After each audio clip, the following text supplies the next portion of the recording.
What's up, everybody? So this video here is part of a little recap of the sermon I preached yesterday.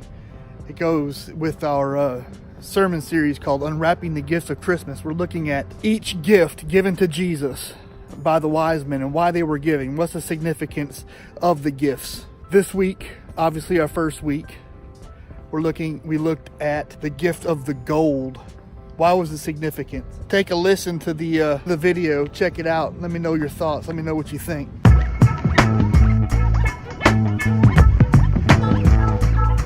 Encourage you, go ahead and hit that sub button, ring that bell icon so you can follow us and be alerted when we drop more videos. Unwrapping the Gifts of Christmas.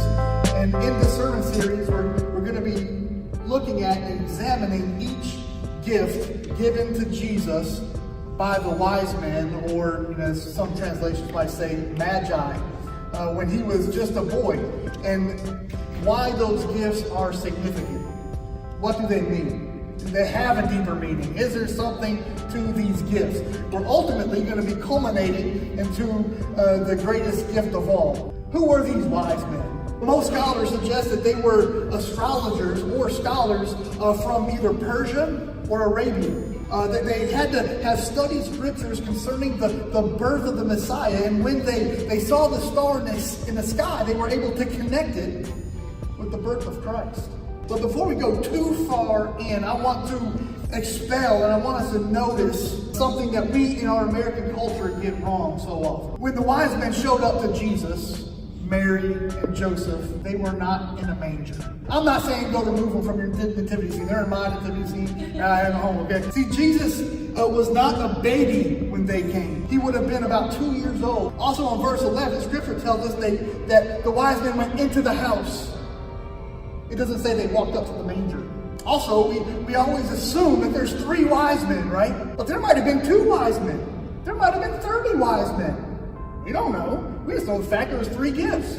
They gave him things of value. These things were just not something that they picked up along the way at the nearest gas station. Like, oh, we should go around with a gift. We don't want to come to somebody's house without a gift for their baby, right? They weren't your typical baby shower gifts. They didn't come with a swing that goes back and forth, or one of them little rocking chairs that babies whatever they do, those bouncing seats. They didn't come with that kind of stuff. They brought things of value, treasures to this family. Today, we're going to unwrap the first gift, the gift of gold. We're going to see, first of all, its practicality. See, there would have been so much that this gift could have done for this young family. Today, a gold brick is 12.4 kilograms of gold. It has a worth of $460,000. We do not know how much gold was given to the baby Jesus, or to the toddler Jesus. I'll get my words right in a minute. But even in small quantities, it would have had tremendous value. Put yourself in the shoes of a young family going through tough times, knowing that there's tougher times ahead in first century Israel. But they know that all this stuff, and suddenly, hey, you have money. An angel of the Lord appeared to Joseph in a dream and said, "Rise, take the child to his mother, and flee to Egypt, and remain there until I tell you." They had to leave for Egypt. See, this gold would have aided them in their journey to Egypt, and then back to Israel, as they'll see later on. See, this gift of gold was extremely practical for a young family who didn't have a whole lot, yet had everything, because they had baby Jesus. The second thing we see of this gift of gold is its spirituality. See, gold in Scripture is often associated with 2 different things. The first thing it's associated with is divinity. Psalm 135 verse 15 says, "The idols of the nations are silver and gold, the work of human hands." They made false idols, false gods, out of gold and silver. So they made their false gods out of gold.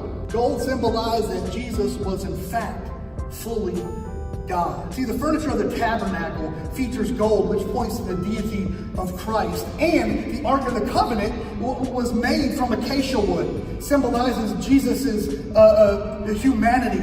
But it was overlaid with gold, symbolic of his deity. If you don't believe it now, one day you will. And one day you'll have no choice but to believe it. Not only did gold represent the deity of Jesus, but also his kingship. Gold was the most precious metal of that day. So therefore, it's the perfect gift to royalty, right? See, Jesus is the king of the universe. The King of kings and Lord of lords. He reigns eternal. Do you understand what I just said? His kingdom will never die. The gold given by the wise men pointed to the begotten Son, who was given by God to be king of his people. See, this gift proclaimed Jesus to be king at birth. Do you believe that today?